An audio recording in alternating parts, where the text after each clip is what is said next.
Boa tarde a todos, mais uma vez. Bem-vindos ao primeiro dia das jornadas de Engenharia Civil. O meu nome é Nathalie e eu vou ser a moderadora dessa palestra com o engenheiro Nelson Luiz, que é o nosso convidado de hoje. Primeiramente, eu gostaria de agradecer imensamente, em nome da IASES, a participação e a disponibilidade do engenheiro Nelson Luiz, e também agradecer a todos que estão aqui presentes. A palestra de hoje tem como temática o Masterclass Project Finance, portanto, o financiamento de obras de engenharia civil. Informo desde já que os senhores podem colocar perguntas no chat, que serão respondidas ao final pelo engenheiro Nelson Luiz. Muito obrigada mais uma vez e passo a palavra agora para o engenheiro. Obrigada. Obrigado. Antes de mais, gostava de agradecer o convite à IAS e à Faculdade de Engenharia da Universidade do Porto. É sempre um prazer poder partilhar um bocado daquilo que me foi dado no passado. Eu vou só aqui, se calhar, para a apresentação, partilhar o meu ecrã. Onde é que isto se faz?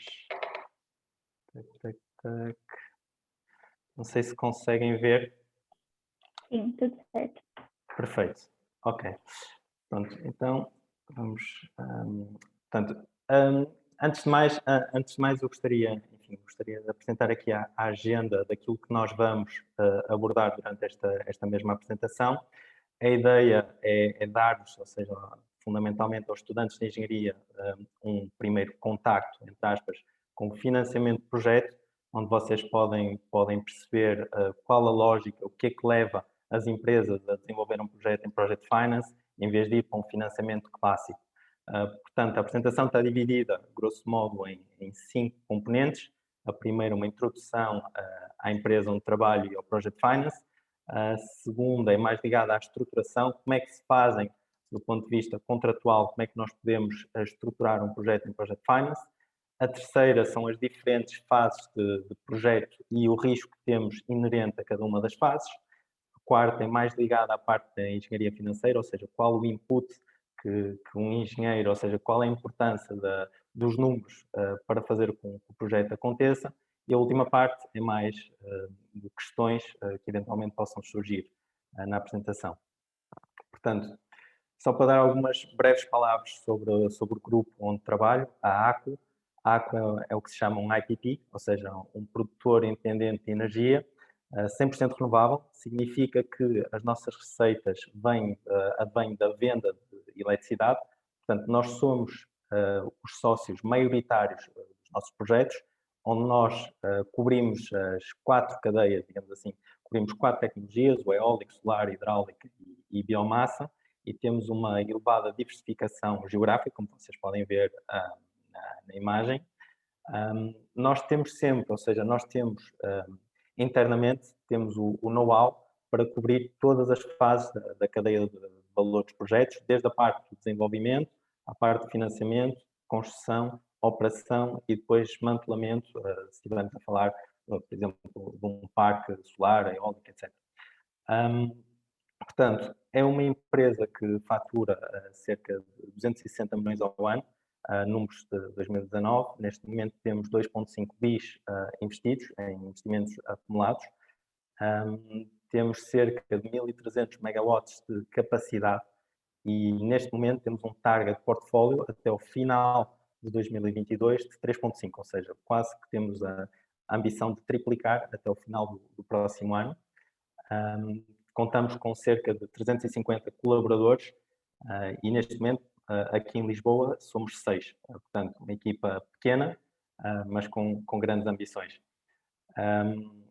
Portanto, se entramos agora mais no core do assunto, do Project Finance, eu encontrei na literatura esta definição que eu acho que faz o resumo na sua plenitude daquilo que nós vamos ver a seguir, que é Project Finance é basicamente a captação de recursos para financiar um projeto de investimento de capital economicamente separável, e esta parte economicamente separável é fundamental nos projetos de Project Finance, já vamos ver a seguir, no qual os provedores de recursos veem o fluxo de caixa vindo do projeto como fonte primária de recursos, ou seja, o cash flow do projeto é o que vai permitir remunerar tanto o banco como a parte do equity, a parte do capital investido.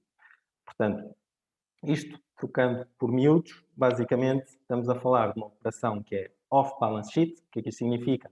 Significa que no Project Finance, esta mesma operação, por exemplo, se estivermos a falar de financiar uma terceira travessia sobre o Tejo ou um novo aeroporto, em Project Finance, isto não vai aparecer no balanço da empresa promotora deste mesmo projeto, portanto está fora de balanço, pode ou não ser ou seja, recourse ou não recourse, ou seja, pode haver ou não recurso de garantias da casa-mãe. Idealmente estamos a falar de uma operação completamente independente, onde não há este mesmo recurso. É para isto que as equipas de Project Finance trabalham, para conseguir fazer com que o projeto seja independente. O cash flow tem de ser previsível, ou seja, a previsibilidade é o que nos permite fazer o Project Finance. Se assim não fosse, os modelos financeiros não teriam valor nenhum. Portanto, é com as projeções de cash flows futuros que nós vamos conseguir, como eu disse, remunerar os empréstimos e o capital, e tem de ser sempre, para conseguirmos que isto seja possível, tem de ser sempre uma operação estruturada. Portanto, do ponto de vista, enfim, das várias áreas de saber, basicamente o que é que o Project Finance faz é, digamos, o encontro deste triângulo que vocês veem, da parte de engenharia, que vocês têm de perceber bem como é que o ativo funciona, têm de perceber bem o projeto de infraestruturas, o projeto de energia, etc., perceber todos os detalhes técnicos.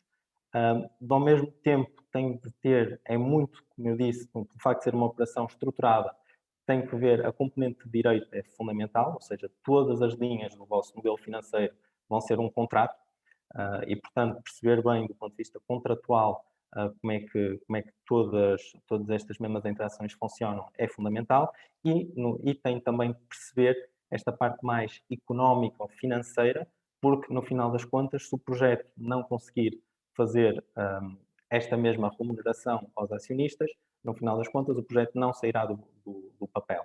E como é que nós fazemos esta máquina rodar? É com a gestão, ou seja, temos de ter a certeza que estamos em equipas, ou seja, vamos estar seguramente equipas multidisciplinares, equipas que serão mais competentes que as equipas Project Finance em cada um dos assuntos individualmente, mas cabe ao Project Finance, enfim, fazer esta mesma máquina rodar para chegar ao objetivo máximo, que é o objetivo último, que é o Financial Close. Que é aí que entram os financiamentos, tanto do equity como da dívida. Portanto, mais ligado agora à parte da estruturação, nós temos, enfim, temos uma grande diferença entre o Corporate Finance e o Project Finance. No Corporate Finance, o que acontece é que estamos a fazer, por exemplo, imaginemos uma empresa, a Mota-Engil quer desenvolver um hospital ou uma infraestrutura, o que quer que seja. Se fizerem isto via Corporate Finance, o que vai acontecer é que a empresa vai buscar o financiamento ao banco e aos seus investidores, portanto aos seus acionistas, e com isso vai financiar este mesmo projeto, mas como não há aquela componente fundamental da frase que vocês viram, que é a parte do economicamente separável. Ou seja, em Corporate Finance, o que acontece é que temos todos os projetos no balanço da empresa, e isso faz com que, imaginemos que se um dos projetos for deficitário, ou seja, que esteja a gerar menos cash flow que o previsto, basicamente os outros projetos terão de cobrir esses mesmos cash flows. Ou seja, do ponto de vista empresa, a empresa fica vinculada a dar as garantias para que os projetos funcionem em Corporate Finance.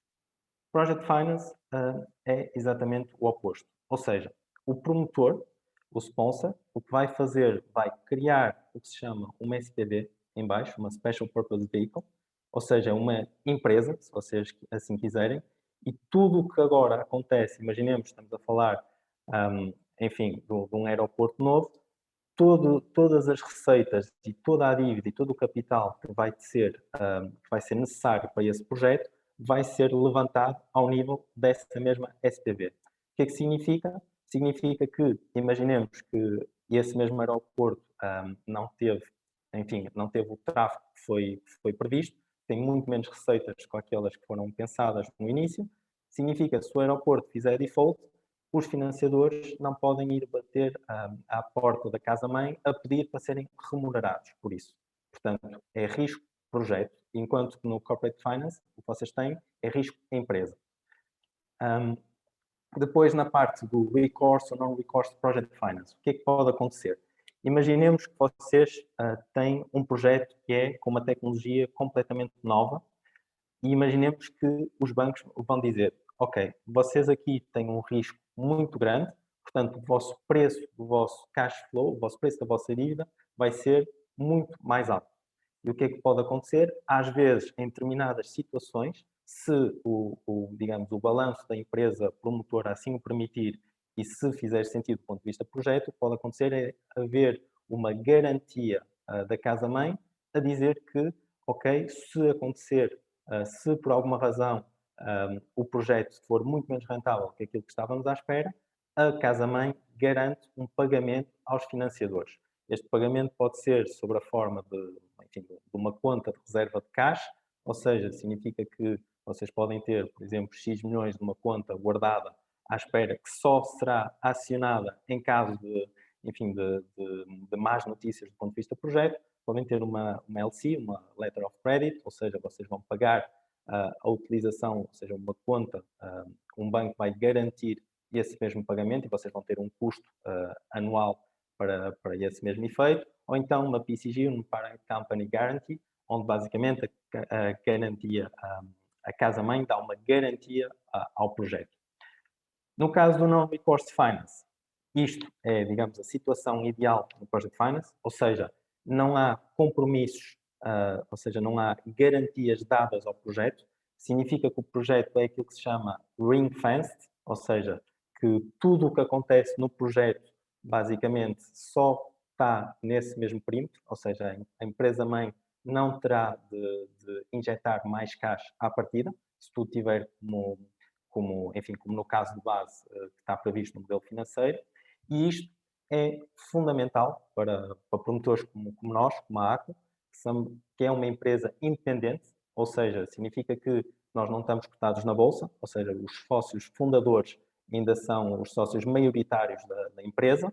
Portanto, basicamente isso é fundamental para nós podermos fazer múltiplos projetos. Se nós estivéssemos a dar garantias para todos os projetos que fazemos, basicamente o que iria acontecer é que no primeiro projeto, ok, se calhar conseguíamos as linhas de crédito, mas se calhar no projeto número 10 ou número 15, basicamente não iríamos ter essas mesmas linhas de crédito ou iriam ser muito caras.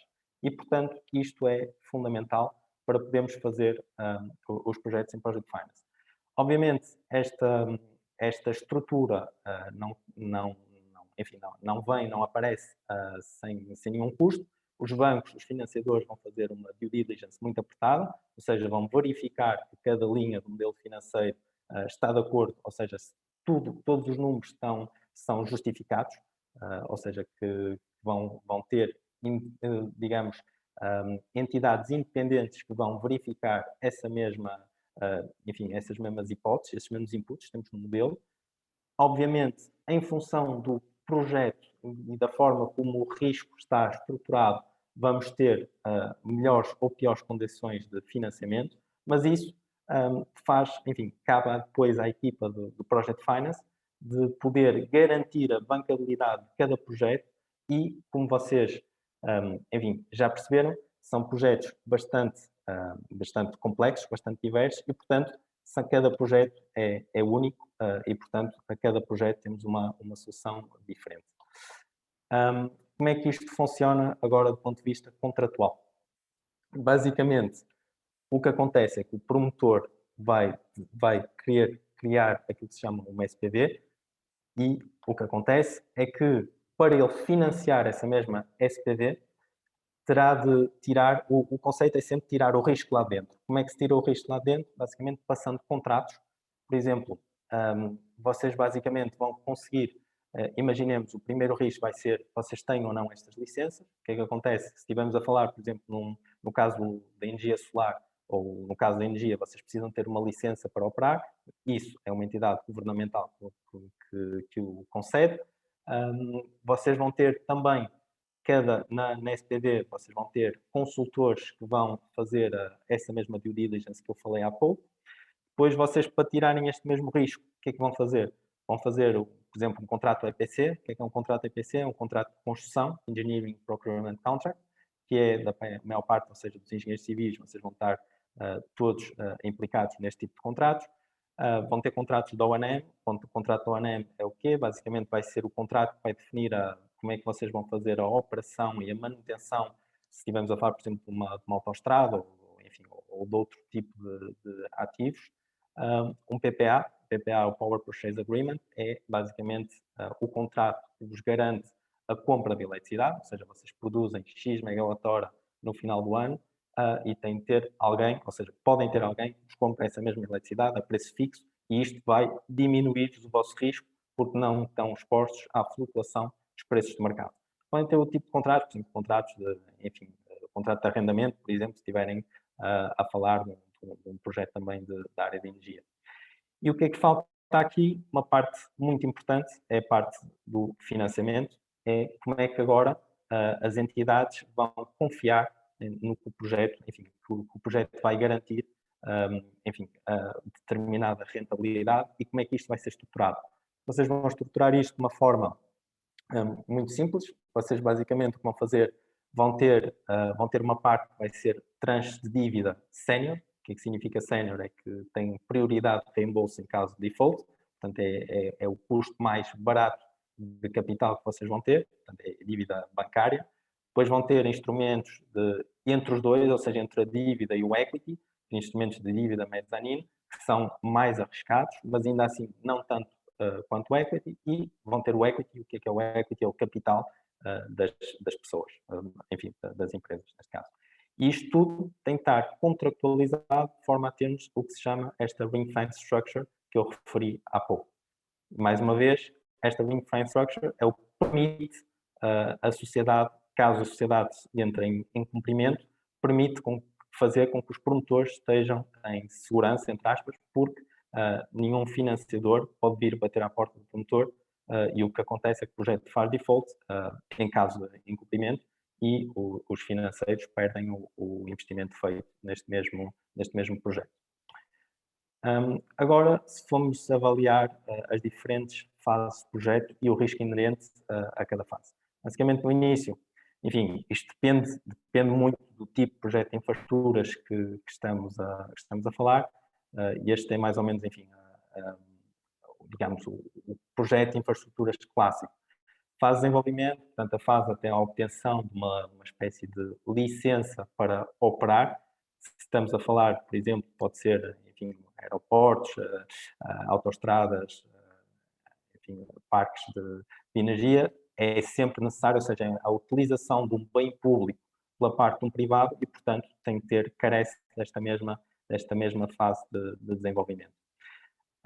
Depois aqui, ou seja, perto do final da fase do desenvolvimento, normalmente entram as equipas de Project Finance, e é importante o Project Finance não entrar muito cedo, porque se o Project Finance entrasse muito cedo, basicamente o que iria acontecer é que os custos do projeto iriam ser muito elevados, ou seja, estar a mobilizar muitas equipas sem necessidade, porque no final o Project Finance pode ser, se a parte do desenvolvimento já estiver completamente feita, pode ser bastante rápido. Quando eu digo rápido, é um ano, rápido relativamente ao desenvolvimento. Gostava também de dar aqui a nota, nos Project Finance, estamos a falar de grandes projetos de infraestruturas, ou seja, um Project Finance é muito caro, um Project Finance fica sempre no mínimo 2 milhões de euros em custos com advisors, normalmente, por causa de todas aquelas due diligence que eu falei anteriormente, e, portanto, só faz sentido fazer este tipo de estruturação em projetos de infraestruturas de larga escala, de vários milhões. Portanto, no final do Project Finance, chegamos àquele que é o objetivo último, que é o FC, o Financial Close, e aí temos as SPVs que estão financiadas, e, portanto, aí podemos começar, o cash entra ao nível da SPV, que vai pagar aos EPCistas, vai pagar ao construtor, e aí começa essa mesma construção, e que poderá durar 1 ou 2 anos em função do projeto. No final dessa construção temos aquilo que se chama o COD, Commercial Operation Date, que é o início da operação, basicamente, e depois opera-se os ativos a longo prazo. O que é que acontece durante essas fases aqui? Pode haver o que se chama um refinanciamento. O que é um refinanciamento? O financiamento tem que ver com o facto do risco do projeto diminuir ao longo do tempo. No início, quando uma pessoa quando um banco está a financiar durante a fase antes da construção, basicamente os financiadores estão a ter risco de construção, um dos maiores riscos, mas depois imaginemos que vocês já estão num projeto que é bastante estável, você já tem uma autoestrada a funcionar há 5 anos, todos os anos o tráfego cresce de uma forma constante, aí sim já não tem muito risco, então fazem aquilo que se chama o refinanciamento, que é renegociar as vossas condições de dívida, eventualmente fazer uma distribuição de dividendos aos acionistas e continuar, ou seja, estruturar a dívida de outra forma a aumentar a vossa rentabilidade. O que é que pode acontecer durante estas fases todas? Podemos ter, portanto, como eu disse, no desenvolvimento pode haver um concurso público ou pode ser uma fase de M&A, de Merger and Acquisition, ou seja, uma aquisição, onde vocês podem comprar uma licença a outro promotor. Vocês têm esta fase de desenvolvimento de projeto com várias equipas disciplinares. Tem a fase depois, a parte de contratação, estruturação, e aí é importante o Project Finance estar ativo com as equipas de structuring para perceber como é que todos os contratos estão estruturados. Tem depois a parte, o Project Finance no final tem que fazer é negociar a dívida e o equity. O equity é negociado com um shareholder agreement, ou seja, um contrato, um pacto de acionistas, um SPA, que é um Share Purchase Agreement, que basicamente explica como é que as ações são compradas, se basicamente o equity entrar por via de compra de ações dessa mesma SPV. E depois, enfim, tem a parte de construção, operação e aquilo que se chama o asset management, ou seja, a parte da gestão do ativo a longo prazo. Portanto, nesta parte agora da engenharia financeira, como é que nós conseguimos traduzir isto tudo em números? Na parte, basicamente, os projetos vão ser estruturados desta forma, globalmente, em Project Finance, que é, vocês vão ter as vossas receitas, depois vão ter o vosso OPEX, basicamente os custos de operação, vão ter os vossos impostos a pagar, e ou seja, com isso, tem-se aquilo que se chama o CFAT, Cash Flow Available for Debt Service, e esse CFAT, basicamente, é o cash flow disponível para o pagamento da dívida. Imaginemos que vocês têm 1 milhão de CFATs, o que vai para a dívida nunca vai poder ser 1 milhão, o que vai acontecer é que vão haver rácios de sizing da dívida, onde vocês vão dizer, ok, deste 1 milhão eu vou utilizar se calhar só 50%. E vocês vão ter desses 50%, aí sim vão ter depois o pagamento dos vossos juros, do vosso principal, e depois todo o cash que sobra vai ser para remunerar o equity. Obviamente, ao longo a cada ano, vocês vão ter testes desses mesmos rácios para verificar que o projeto está de acordo com aquilo que os bancos, enfim, com aquilo que foi acordado com os bancos. Estes rácios são bastante importantes e já vou chegar a esse ponto. Quando vocês estão, portanto, na vossa cash flow waterfall, basicamente o que acontece é que a dívida é sempre a primeira a ser remunerada, ou seja, é aquela que tem a taxa de juros mais baixa e é sempre mais eficaz, ou seja, o vosso projeto, quanto mais alavancado estiver à partida, melhor. Obviamente não podem pôr um projeto de 100% de dívida, mas se conseguirem o que se chama o gearing, se conseguirem a 60%, 70% em projetos de Project Finance, dependendo da natureza do projeto, é bastante bom. Isto, obviamente, a dívida tem prioridade de reembolso. Quanto vocês mais descem nessa mesma pirâmide invertida, menor é a prioridade e, portanto, no final das contas, o que é que acontece? Maior é o risco e, obviamente, por consequência, o retorno também é maior. O que é que significa o retorno ser maior? Por exemplo, o que acontece é muito simples, é aquilo que se diz muito em Project Finance, que é a dívida nunca tem upside, o equity tem sempre upside. O que é que isto significa? Significa que a dívida vai olhar para o caso, digamos, mais desfavorável possível, ou seja, vai ser muito pessimista, o equity, que é o acionista, vai sempre olhar para um cenário médio, ou seja, um cenário médio ou um cenário otimista. Porquê? Porque se acontecer, imaginemos que as vossas receitas, se estivermos a falar, por exemplo, de uma autoestrada, imaginemos que vocês tiveram muito mais carros, muito mais receitas via de cobrança de portagens do que aquela que estava expectável, não é por isso que vocês vão pagar mais a vossa dívida. A vossa dívida está contratualizada e, portanto, a dívida é um custo fixo. O que vai acontecer é, se tiverem mais receitas, é melhor para a dívida no sentido em que eles têm rácios de cobertura superiores. Mas, no final das contas, quem vai ver esse upside vai ser sempre o acionista. E isto porque, como vocês veem nesta pirâmide, o acionista também é aquele que recebe, enfim, que tem maior custo associado. Portanto, no final, vocês vão fazer a computação de todos os inputs que vocês têm no projeto, vão ter o vosso modelo Excel e vão criar esta mesma cash flow waterfall, onde vocês veem que têm as receitas, têm o vosso OPEX, têm o vosso pagamento da dívida bancária, etc, etc. E com isso conseguem olhar para os outputs importantes, vão ter o IRR, Internal Rate of Return, basicamente é o retorno do investidor, é o que importa. Tem o NPV, Net Present Value, basicamente, se o NPV for positivo, significa que este projeto cria valor para a empresa, se for negativo, significa que destrói o valor da empresa e, portanto, os investidores estão interessados em projetos com NPVs positivos. Pois o WACC, basicamente, é o vosso custo ponderado, ou seja, é o vosso custo ponderado entre o custo do equity vezes a percentagem do equity mais custo da dívida vezes a percentagem da dívida, vezes 1 menos impostos, porque a dívida é tax deductible, e, portanto, aí vocês têm o vosso custo, ou seja, no projeto todo, em função do gearing que tiveram, vocês têm o vosso custo associado ao projeto. O projeto será, quanto mais arriscado for o projeto, maior vai ser esse custo, porque o risco vai ser traduzido num spread enfim, pela parte dos investidores e dos bancos. Depois tem uma métrica importante, que é o skin in the game, que significa que é a quantidade de cash que o promotor põe no projeto. Ou seja, vocês podem, por exemplo, no nosso caso, a ACO, o que é que nós tentamos fazer sempre? Nós fazemos o nosso Project Finance e tentamos sempre pôr zero cash no projeto. O que é que isto significa? Significa que vamos buscar a dívida e buscamos também o equity. E o que é que fazemos para o equity entrar? Fazemos com que o equity entre sob a forma de shareholder loan.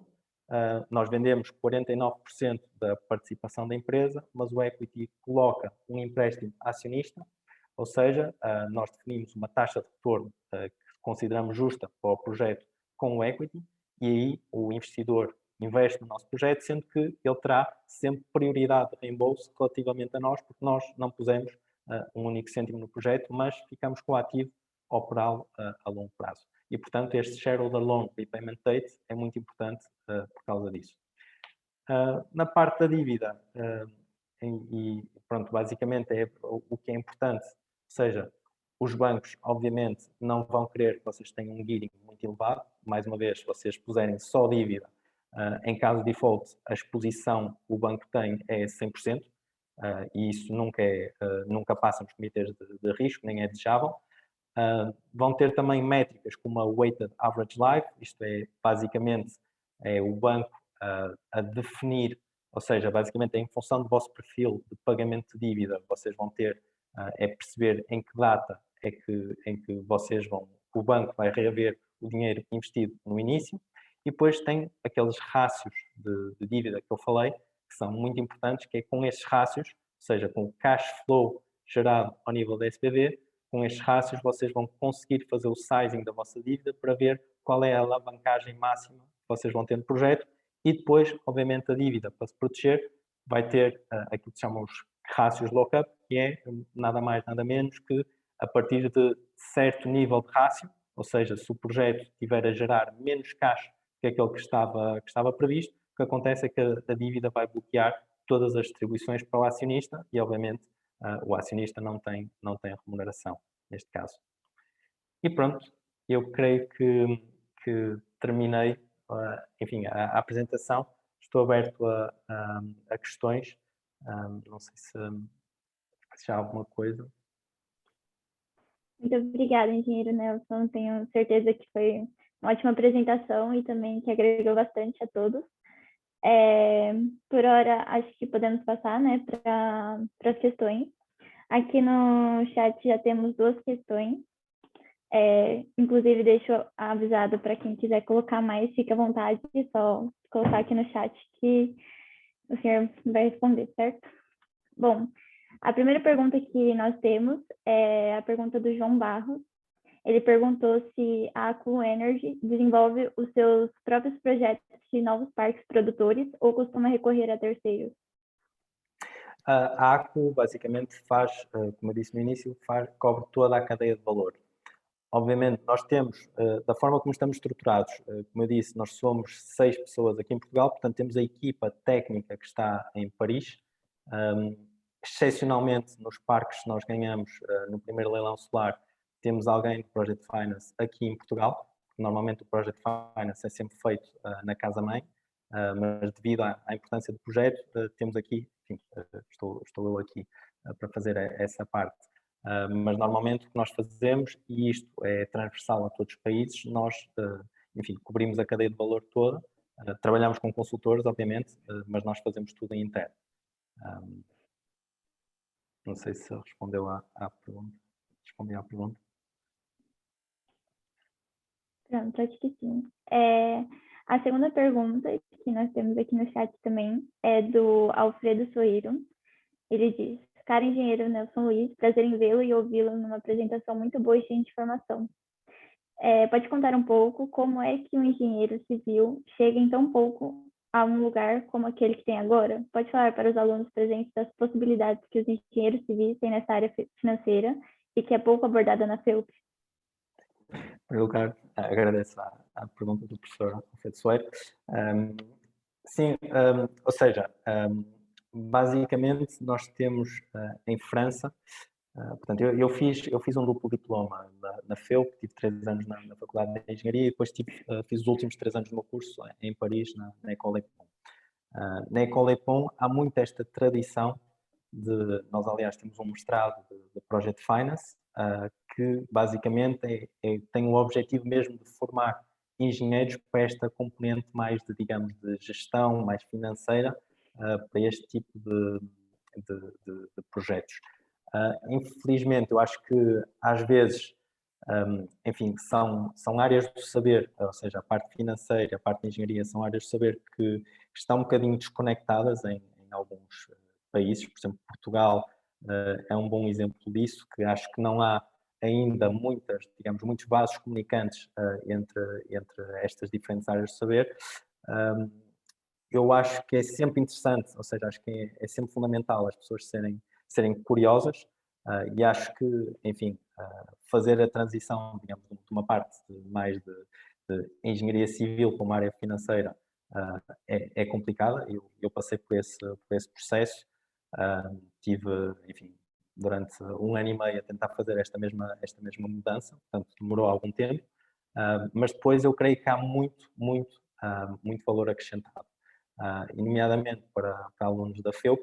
Acho que é importante vocês, enfim, vocês olharem não só para a parte de engenharia civil como só para a componente enfim, de cálculo de armados, ciências materiais, etc., que são componentes fundamentais, mas ainda assim tentarem ter uma visão um bocadinho mais holística para poderem fazer projetos um bocadinho mais diferentes e um bocadinho mais completos. Mas eu acho que estamos agora a evoluir nesse sentido e o facto de estarem já a organizar, enfim, a interessarem-se para temáticas um bocado diferentes do scope do curso de Engenharia Civil já mostra essa mesma preocupação.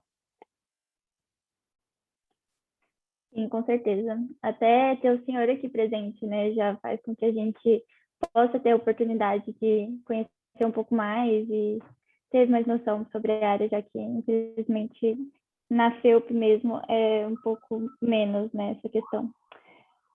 Uma outra pergunta que a gente tem aqui é do Carlos Rocha. Ele diz: parabéns pela apresentação. Acho que seria interessante ter uma visão do trajeto que vai da formação em civil na FEUP e o que o senhor faz hoje.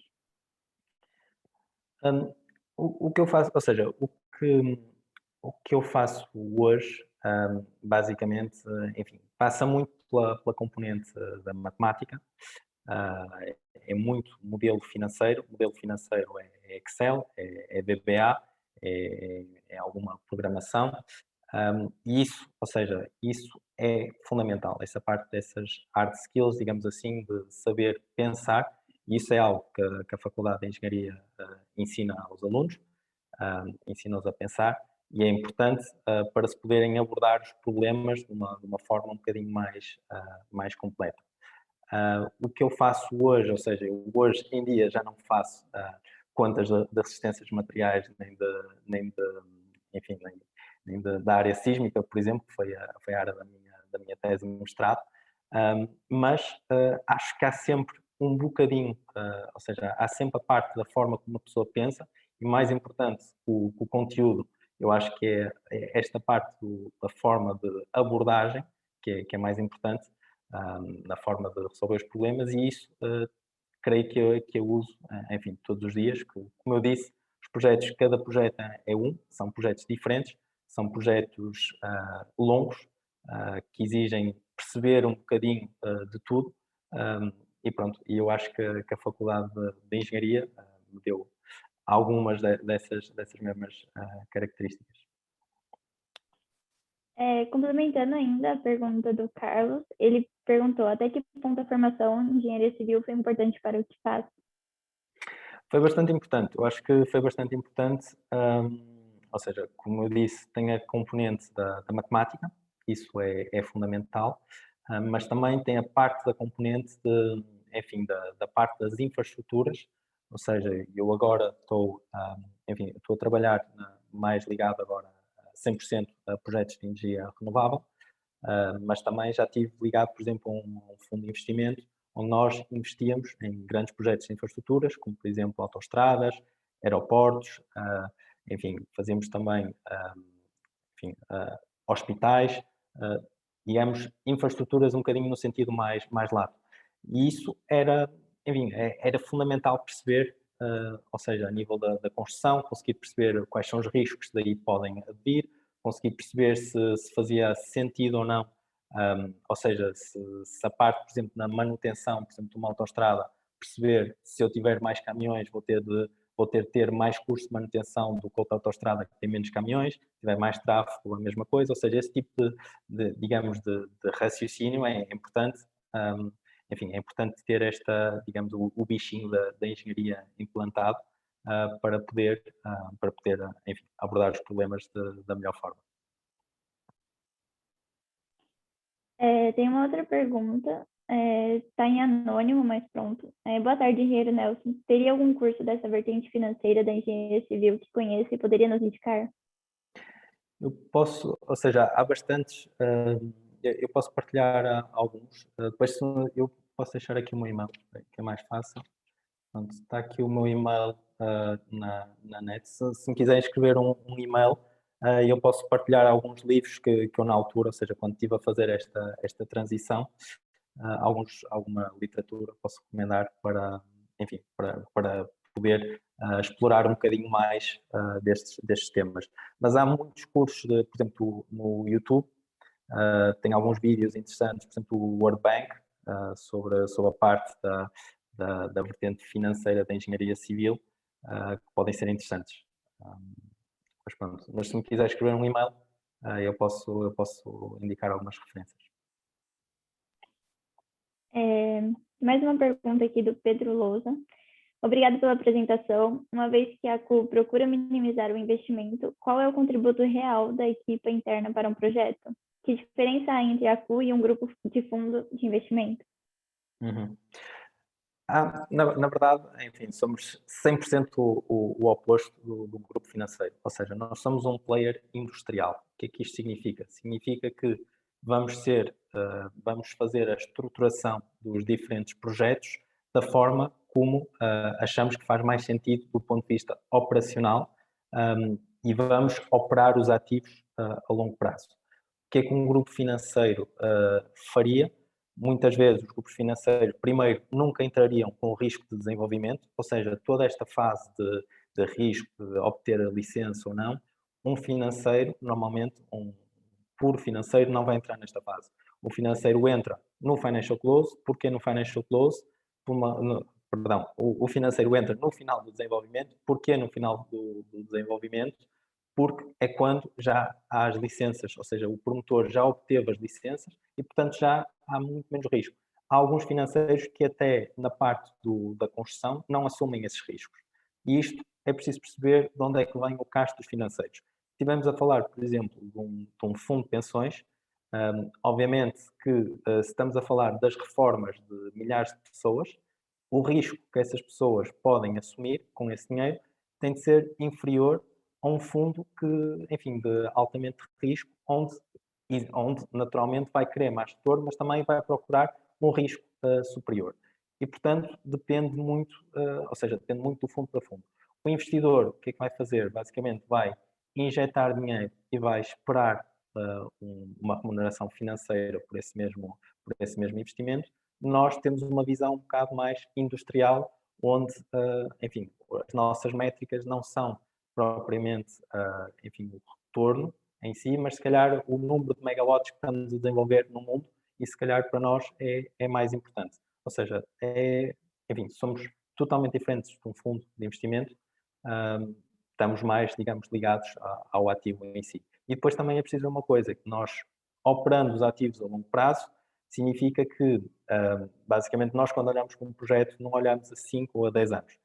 E muitos fundos de investimento, o que acontece é exatamente isso, ou seja, cada compartimento do fundo tem uma maturidade diferente, e, por exemplo, no final dos 20 anos, por exemplo, o fundo tem que fazer é vender as participações a outro fundo, porque é assim que está, ou seja, que está estipulado. Nós não, temos uma visão mesmo de ficar no ativo a longo prazo e nunca vendemos os nossos ativos, ou seja, ficamos sempre com o controle dos ativos.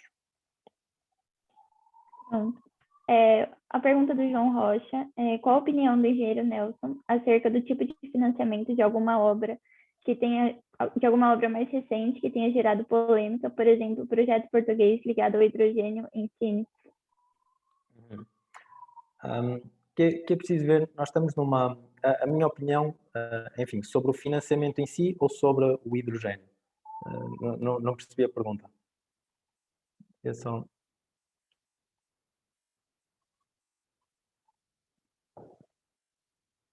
Sobre o financiamento, João Cid. Ok.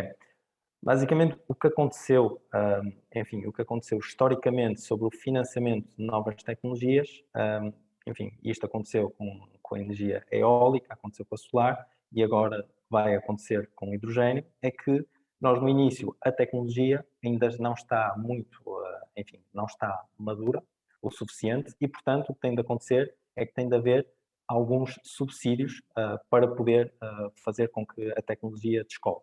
Porque uma pessoa olha, por exemplo, agora para os projetos, por exemplo, de energia solar, nós estamos a vender, por exemplo, os projetos que ganhamos no leilão de 2019 e 2020 ainda foi mais competitivo, mas o que está a acontecer é que os promotores privados estão a vender a eletricidade abaixo do preço do mercado, ou seja, os promotores estão a pagar para produzir. E isto acontece porque a tecnologia é madura. No caso do hidrogênio, estamos a falar de um primeiro, enfim, estamos a falar de uma tecnologia que ainda, enfim, embora a tecnologia em si já exista há muito tempo, mas esta componente do hidrogênio verde ainda não há a grande escala.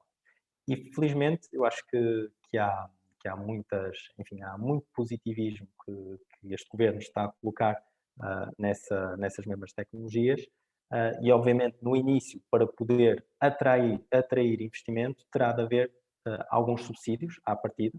Isso é sempre assim, isso sempre foi assim, mas o que se espera no longo prazo é que, no caso ainda do hidrogênio, é que nós possamos produzir eletricidade, produzir hidrogênio a dos preços mais competitivos do mundo e que isso faça pela primeira vez Portugal ser um país exportador de energia, o que nunca aconteceu na história portuguesa e é uma oportunidade única. Por isso, se tivermos uma visão um bocadinho de curto prazo, se calhar o hidrogênio vai representar um custo, mas se calhar se tivermos uma visão um bocado mais longo prazo, à partida vai ser muito positivo para Portugal e para a Europa no geral. Obrigada. Mais uma pergunta. Obrigada pela palestra. Qual foi o momento mais difícil que a empresa enfrentou para chegar no nível que está atualmente? Desculpe, não percebi. Qual foi o momento mais difícil que a empresa enfrentou para chegar no nível que está atualmente? A empresa ACO, Sim, sim, acredito que sim. hum, empresa, momento mais difícil. Enfim, sempre que eu creio que o mais difícil é sempre começar, ou seja, na altura quando a ACO começou, enfim, quando a ACO olhou para, por exemplo, para Portugal, em 2000, nós criamos aqui a filial, aliás, o João Macedo criou aqui a filial em 2018, e logo no primeiro leilão conseguimos ganhar 3, ou seja, 370 dos 1400 megawatts que foram adjudicados. Obviamente, na altura, quando se ganhou a tarifa, aliás, um desses 3 projetos bateu o preço do recorde do mundo da tarifa mais baixa. Obviamente, isso é um momento, enfim, nós preferíamos que a tarifa fosse superior, mas a competição fez com que, enfim, toda a gente tivesse todos os promotores tivessem de baixar, hum, enfim, de baixar o retorno que podem ter para ter o bid o mais competitivo possível. Obviamente isso são momentos difíceis. Agora, o que se tomar esse tipo de decisões, de bater um recorde do mundo, são momentos difíceis para a empresa.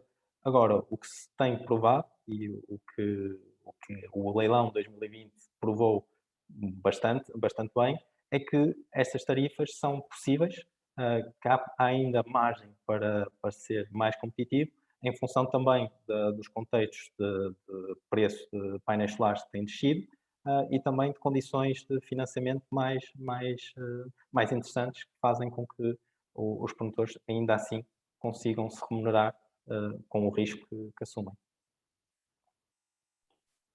Certo. Bom, já que estamos a chegar ao fim, aproveito para agradecer mais uma vez ao Obrigado. senhor, ao engenheiro Nelson, e também a todos que estiveram presentes aqui. Foi realmente muito bom, muito esclarecedor.